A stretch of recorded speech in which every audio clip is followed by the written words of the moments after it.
राधे राधे बहनों, मैं आज पुरुषोत्तम महात्मा का 12वां अध्याय करने लगी हूँ और सभी बहनें सुनकर मेरा हौसला अफजाई कर रही हैं। धन्यवाद आप सबका।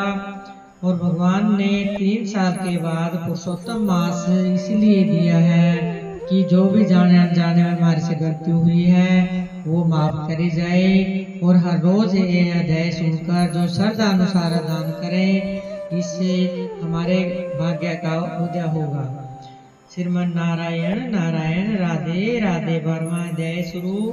शंकर जी के चले जाने पर वह बाला कांतिहीन श्वास लेती हुई भयभीत होकर आंखों में आंसू लगाकर रोने लगी।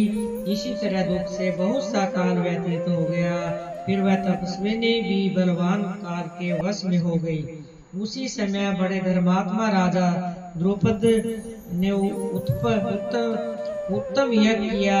उस यज्ञ कुंड में से एक कन्या उत्पन्न हुई। वही मेधावी ऋषि की कन्या दूसरे जन्म में राजा द्रुपद की पुत्री द्रौपदी के नाम से संसार में विख्यात हुई।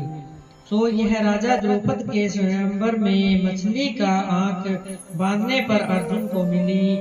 हे नारद, पुरुषोत्तम का अनादर करने से दुष्ट दुशासन ने उनके बालों को पकड़कर खींचा, परंतु उस समय वह बार बार मेरे नामों को याद करने लगी। श्री कृष्ण कहने लगे, यदि द्रौपदी को मैं भूल ही गया था तो भी मेरे स्मरण आई। और हे राजन, मैं तत्काल ही गरुड़ पर चढ़कर आया और उनके अनेक प्रकार से खींचे हुए चीर को उतना बढ़ाया कि दुशासन उसको खींचता हुआ अचेत होकर गिर गया। सदैव मेरे से स्नेह करने वाले और पतिव्रता को पुरुषोत्तम मास के अनादर से मैंने भी उसका त्याग दिया। पुरुषोत्तम का मास तिरस्कार करने वाले को मैं भी त्याग देता हूँ। इसीलिए सब प्रकार से पुरुषोत्तम मास ऋषियों से तथा देवताओं के भी सेवन योग्य है, फिर मनुष्यों को तो अत्यंत ही मनोवांछित फल देने वाला है। इसीलिए आने वाले पुरुषोत्तम मास की आराधना करो। 14 वर्ष पूरे हुए, अब सब कुछ अच्छा ही होगा।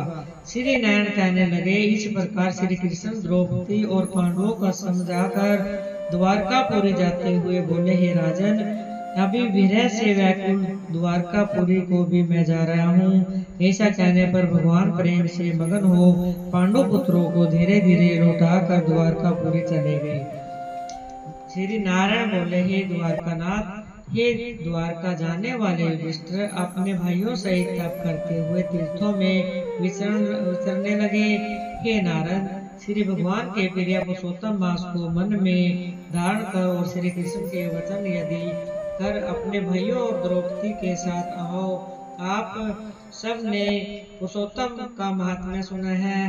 पुरुषोत्तम को बिना पूजे कोई कैसे सुखी रह सकता है। इस लोक में वही पूजा, वही धन्य और वही श्रेष्ठ है जो अनेक तरह से भगवान पुरुषोत्तम की पूजा करता है।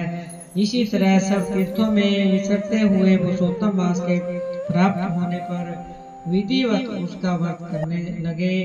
14 वर्ष व्यतीत हो जाने पर श्री कृष्ण भगवान की कृपा से अकंटक राज्य को प्राप्त हुए। इसी तरह सूर्यवंशी राजा धनुवा भी पुरुषोत्तम के सेवन से पुत्र पौत्रों सहित तथा अनेक प्रकार के सुखों को भोगकर योगियों को भी अति दुर्लभ भगवान के लोक में चले गए। बोल 12वां अध्याय समाप्त। श्रीमन नारायण नारायण नारायण, केशव नारायण नारायण नारायण, बद्री नारायण नारायण नारायण, जय हो नारायण नारायण नारायण। बोलो श्री भगवान की जय।